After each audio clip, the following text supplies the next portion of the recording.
Sir మనం చేసిన మంచి అనేది ఖచ్చితంగా మనతోటే వస్తుంది. పెద్దవాళ్ళు చెప్తూ ఉంటారు, అరే వద్దురా ఎవరిని ఇబ్బంది పెట్టొద్దు, మనం మంచి చేస్తే మంచి తిరిగి వస్తుంది మనకు అంటుంటారు. ఇదంతా నిజంగా అవుతుందంటారా సార్? అవుతుంది.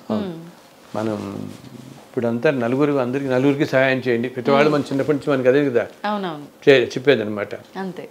ఎప్పుడు అమ్మా మంచి పనులు చేస్తే డెఫినెట్గా మంచి మనకు వస్తుంది. అంత తిరిగి అది ఎన్నో రూపాయల్లో రావచ్చు అనమాట. ఈరోజు ఏంటి మనం ఇంకొకటి రావటం కూడా ఏంటి, నువ్వు ఈ జన్మలోనే వస్తుందని కూడా అనుకోక్కర్లే. ఇప్పుడు నువ్వు చూడు, కొంతమంది అతి బీద కుటుంబాల్లో పుట్టినా కూడా ఎవరో ఒకళ్ళు వాళ్ళకి టైంకి సహాయం చేసి వాళ్ళని చదివిస్తున్న వాళ్ళు కనపడతాం కదా. అవునా? వాళ్ళు మంచి చదువుకోవాలనుకుంటారు, ఏదో టైంకి వాళ్ళకి కుదురుతుంది. అండ్ అందరికీ రావట్లేదు కదా ఇది. అవునా? ఎన్నో లక్షల పాపం పేద కుటుంబాలు ఉంటే కొన్ని కుటుంబాలకే కొంతమంది పిల్లలకి ఈ అదృష్టం వస్తుంది. ఓకే, ఎవరో ఏదో ట్రస్ట్ పెడతారు, 50 పిల్లల నుంచి చదివిద్దాం అనుకుంటారు, వాళ్ళు ఏదో పిక్ చేస్తారు, దగ్గరలో ఉన్న స్కూల్లో ఇంకోటి చూసుకుంటారు, 50 మంది పిక్ చేసి వాళ్ళని డిగ్రీ చదివిస్తారు, చక్కగా చదువుతారు. ఓకే, ఆ పేద కుటుంబంలో పుట్టిన మరి ఇది అందరికీ లభించట్లే కదా. ఆ పక్క స్కూల్లోనో పక్క బిల్డింగ్లోనో వాడికి రాదు, ఇంకోటికి వీడికి వచ్చినట్టు రాదు. ఎందుకు? వీడు ఈ పిల్లవాడు ఇంతకుముందు జన్మల్లో నలుగురికి ఎంతో సహాయపడ్డాడు. అర్థమైందా? ఇంతకుముందు జన్మల్లో ఎంతో సహాయపడిన వాడయ్యి తాను చేసుకున్న కొన్ని కర్మల వల్ల జన్మించడం మామూలు అతి సాధారణ కుటుంబంలో జన్మించినప్పటికీ నువ్వు అంత మంచి చేసావు కాబట్టి ఇంకో రూపంలో భగవంతుడు నీకు చూపిస్తున్నాడు. నీకు ఆ సహాయం లభిస్తుంది. ఇంకోళ్ళకి లభించే నీకు ఎందుకు లభిస్తుంది? ఇంత జన్మలో నువ్వు చేసుకున్నావు కాబట్టి, ఆ పుణ్యం చేసుకున్నాం కాబట్టి మనకి ఇది లభిస్తుంది. అందుకని మనకి ఇది లభించి మనం పైకి వచ్చినప్పుడు ఏం చేయాలి? మనం మళ్ళీ ఇంకో 10 మంది చేయడానికి చేయాలి. మనకి ఆ భగవంతుడు ఆ శక్తి ఇచ్చినప్పుడు ఇంకో 10 మంది చేస్తే మనకి ఇది ఇంకో జన్మలో ఉపయోగపడుతుంది. అందుకని అందరికీ చెప్తాను, ఎప్పుడు మీరు చేసే మంచి కానీ ఏదైనా కూడా అది ఎప్పటికీ మీతో ఉంటుంది, మీ వెన్నంటి ఉంటుంది, మీరు రక్షిస్తూ ఉంటుంది అన్నమాట. అలాగే ఇంకోటి ఏంటి, అన్నిటికంటే కూడా అసలు ఎంతో శక్తివంతమైన బ్లెస్సింగ్ ఏంటంటే ఒక సోల్ మన మంచి కోరుకోవటం, ఒక ఆత్మ 10 మందికి సహాయం చేయి. ఇదే మనం చిన్నప్పటి నుంచి ఉంటాం చేయండి అని 10 మందికి సహాయం చేస్తే వాళ్ళు ఏంటి ఇంటర్న్ వాళ్ళని అంటారు వీళ్ళు బాగుండాలి అనుకుంటారు. అంతే కదా. ఇప్పుడు మనకి ఎవరైనా సహాయం చేస్తాం అనుకో, పాపం మనకి సహాయం చేస్తాడు, నువ్వు బాగుంటే చాలా అయినా నువ్వు బాగుండాలి అనుకుంటాం. అలా మనం ఎంత ఎక్కువ మందికి సహాయం చేస్తే అంత అన్ని సోల్స్ మన మంచి కోరుకుంటాయి. ఓకే, సో ఆ రిటర్న్ వచ్చే పవర్ ఉంటుంది, ఆ బ్లెస్సింగ్స్ పవరు, అది ఈ వ్యక్తి మీద బాగా పనిచేస్తుంది. పనిచేసి మనకి ఎంతో అంటే ఏంటి, మన జీవితం బాగుంటుంది, మనకు అన్ని బాగా జరుగుతాయి అన్నమాట. సో ఎంత ఎక్కువ మందికి మనం సహాయం చేయగలిగితే అంత వస్తుంది. ఓకే, అలా అయితే మనం ఎవరికైనా సహాయం చేస్తున్నప్పుడు కూడా దీనికి ఇంకొక షేడ్ లాగా ఇంకోటి కూడా ఏం చెప్పాలి, ఎంత సహాయం చేస్తున్నా ఏం చేస్తున్నా కూడా ఇది నేను చేస్తున్నాను అని మళ్ళీ అహంకారం తెచ్చుకోకూడదు మనం.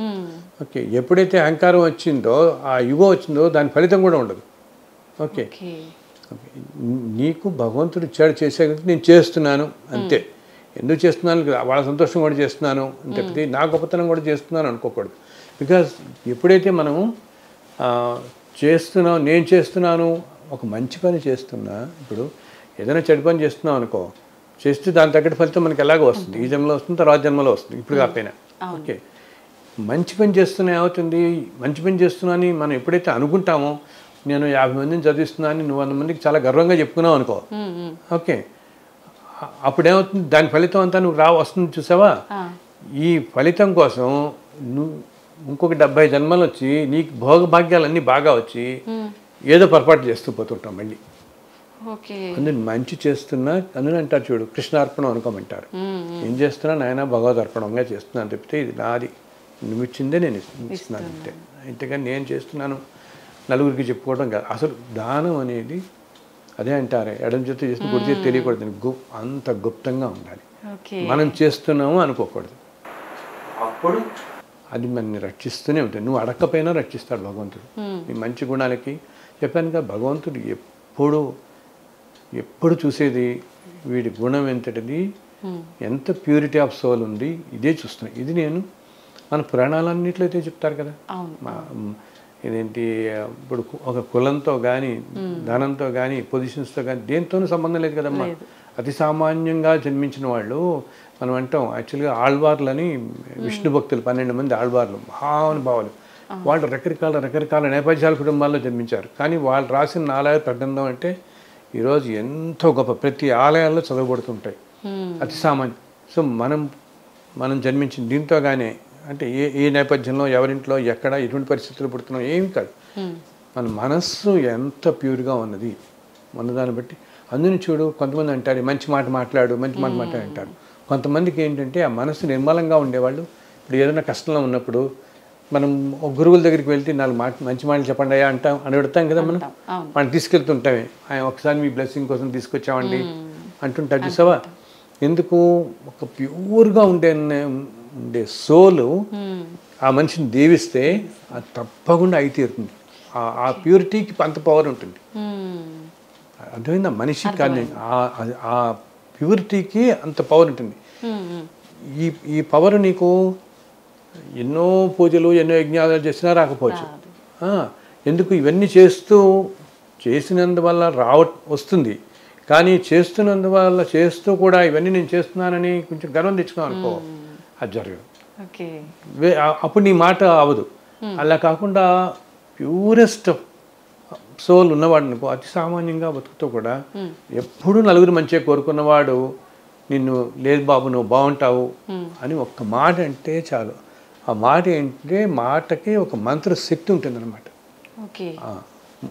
ఏంటి మంచి వాళ్ళు పలికేది, ప్యూర్ సోల్స్ పలికేది, వాళ్ళు పలికేదానికి మంత్రశక్తి ఉంటుంది. అది చాలా బాగా పనిచేస్తుంది. అందులో మనం ఇందాక చెప్పిన మీరు అడిగిన దానికి ఇదే 10 మందికి సహాయం చేయటం అంటే అన్ని బ్లెస్సింగ్స్ మనం కోరుకుంటాయి. దాంట్లో ప్యూర్గా ఉండేవాళ్ళు ఎవడో ఉంటాడు కదా మహానుభావుడు. సో వాడి వల్ల మన జీవితం బాగా గడుస్తుంది. అందు ఎప్పుడు అది మనం ఏంటి, ఏ మనిషి అయినా ఇన్స్టెంట్గానే చూస్తాం అన్ని ఈ క్షణంలో ఏమిటి మన ఎమోషన్స్, మన కోపం, మన ఇది ఇట్లాగే అనుకుంటాం. బట్ ఈ ఎమోషన్స్ని మనుషులు కంట్రోల్ చేసుకోవాలి. విపరీతమైన కోపం తెచ్చుకోవటం, విపరీతంగా మనకు వచ్చే ప్రతి కష్టానికి అవతల వాడే కారణం అనుకోవటం, వాళ్ళపైన నెట్టేయటం, వీడి వల్లే మనకి జరిగింది అని. ఓకే, అసలు ఒక చోట ఉద్యోగం రావటం కానీ ఒక చోట ఉద్యోగం పోవటం కానీ మన జాతకంలో రాసింటే అవుతుంది, మనం పూర్వజన్మల వల్లే కానీ. ఓకే, అక్కడ ఉండే ఆ మేనేజింగ్ డైరెక్టర్, ఆ చైర్మన్ ఉండే కారణభూతులు అవుతాడే కానీ ఇది నీకు ఏ కంపెనీలో ఉన్నా నీకు జరుగుతుంది. ఆ ఏజ్లో మనం చేసుకున్న పూర్వజన్మ కర్మను బట్టి మనకి ఈ విధంగా జరగాలంటే నువ్వు ఎక్కడున్నా కూడా జరిగి తీరుతుంది నీకు.